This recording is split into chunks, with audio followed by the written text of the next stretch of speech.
But my bigger fear is getting to the end of my life and having not done this, having not tried to help people, like being in the room with my father after he passed away when I was 15 years old and realizing, because he was the first person I ever met that passed away, I'm going to be there one day. And I saw it. I was like, oh yeah, he was a dreamer and he was an amazing person, but he didn't do what he wanted to do. I am not going to live that life. I'm going to create what I want to create.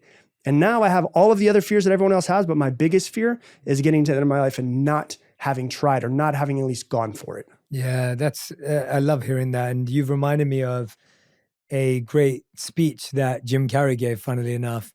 And he talked about how his dad, I believe his dad, and I could be getting this wrong, but he said that his dad was an accountant and he did that to be safe. And he said that when he was young, his dad got made redundant from his safe job. Right. Jim Carrey said that in life, you are probably going to fail at something you don't love. So you might as well try something you do love. Right. Like this idea that I'm choosing the safe option, or I'm choosing something that my parents thought my family wanted, or I'm choosing something I think is secure. Even that's unstable and uncertain. And so the uncertainty that you pursue actually is less fearful because you're on top of it. You're aware. And I think that's one of the biggest habits that I think's changed my life, is that I stopped believing and accepting that I would get to a place where I no longer had to use my brain, right? Like I think we all believe subconsciously somewhere that there's a paycheck, there's a bank balance, there's a home, there's a fashion, there's a partner.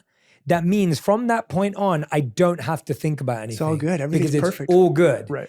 And I'd say my best habit in life is recognizing that that is the biggest myth that we've been sold, and I just don't accept it. And I'm okay that my life requires constant work ethic and effort and awareness and being astute and being conscious, because that is what's actually being demanded by this world. A uncertain world forces you to be conscious. Yeah. But if you're unconscious in an uncertain world, that's leading to a really dangerous place. Sure. But I think we're waiting for that moment where we can just not be conscious because it's so much hard work.